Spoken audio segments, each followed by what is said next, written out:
రావడం మీతో మాట్లాడటం నిజంగా చాలా హ్యాపీగా ఉంది. నాకు చాలా హ్యాపీగా ఉంది. అంటే ఏంటంటే బేసిక్గా నువ్వు ఈ స్థాయికి వస్తావని నేను ఆ రోజు అనుకోలేదు. అంటే ఇంకా పెద్ద స్థాయికి వెళ్తావా అది కూడా ఏమనుకోలేదు. కానీ నీలో ఉన్న టాలెంటే ఆ పరిచయాలని ఆ ప్రమోషన్ చేసుకొని నీలో ఉన్న టాలెంటే ఈరోజు వరకు ఈ స్థాయికి రావడానికి కారణమైంది తప్ప మేమందరం ఏంటంటే ఆ కంకర్ రోడ్డు మీదకి వెళ్ళకు గుచ్చుకుంటాయని మాత్రం చెప్పి కార్ రోడ్ వేసుకుంది మాత్రం నువ్వే. చాలా హ్యాపీగా ఉంది ప్రస్తుతం.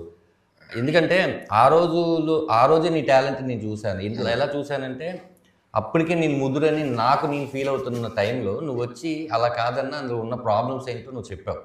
అప్పుడు నాకేమనిపించిందంటే అప్పటికి ఇంకా నేను ప్రొడ్యూస్ కూడా ఏం చేయలేదు, నిర్మాత అవ్వాలని ఆలోచలేదు. అప్పుడు మనం ఒక కాన్సెప్ట్ అనుకున్నాం. అవును, ఒక పెద్ద చెస్ బోర్డు మీద నల్ల కలరు ఇది పెట్టి ఒక సెట్ వేద్దామని కూడా రాసుకుందాం అని అనుకున్నాం.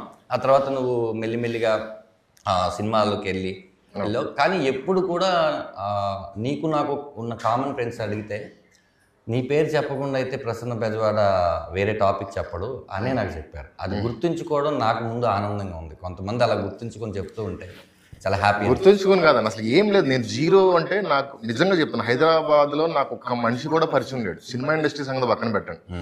అలాంటిది ఏలు పట్టుకుని చేయి పట్టుకొని తీసుకెళ్ళి నేను ఇదే ఇంటర్వ్యూ హాల్లో కూర్చుని వేరే శివగారితో చెప్పాను.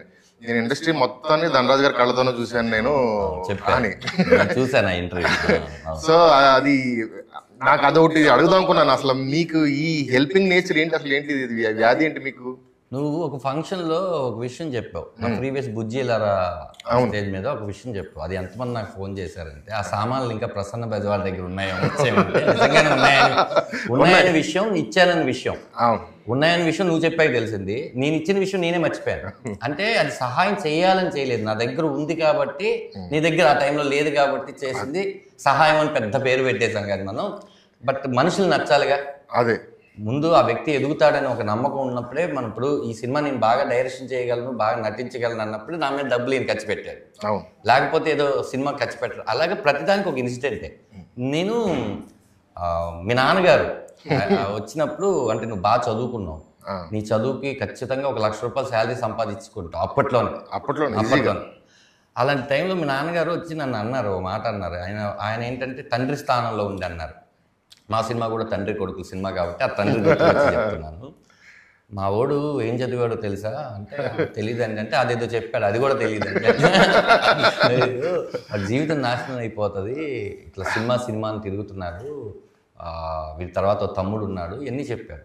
నేను ఆ రోజు మరి ఓవర్ కాన్ఫిడెంట్గా చెప్పానా లేకపోతే ఏంటో తెలియదు, కానీ మీ వాడు ఇక్కడ ₹1,00,00,000 పైన రైటరు డైరెక్టర్ అవుతాడు చూడండి, అంత టాలెంట్ ఉంది, నేను నమ్మాను, మీరు నమ్మండి అన్నాను. ఆ ఒక్క మాటకి సరే చూస్తాను ఒక 6 నెలలు అవ్వకపోతే ఇంక ఇంటికి వచ్చేయమన్నాడు. ఇంటికి వచ్చేయమన్న అతన్ని హైదరాబాద్ ఇల్లు కట్టి నువ్వే రప్పించేసుకున్నావు. థ్యాంక్స్ ప్రసన్న. సరే ఇంకా మనం పరిచయాలు ఇవన్నీ పక్కన పెడితే మజాకా మీది 26వ తారీఖు రిలీజ్ అవుతుంది. ఇది 5వ సినిమా మీ ఇద్దరు కాంబోలు. అన్ని సినిమాలు హిట్లు కొట్టేశారు, ఇది కూడా ఖచ్చితంగా హిట్ అవుద్ది అవ్వాలి. ఎందుకంటే నా ఫ్రెండ్ దండా రాజేష్ కూడా ఉన్నాడు, సందీప్ కిషన్ కూడా హ్యాపెనింగ్. మన బ్యాచులర్ సాంగ్ చూశాను, టీజర్ చూశాను, చాలా బాగుంది. ఎందుకంటే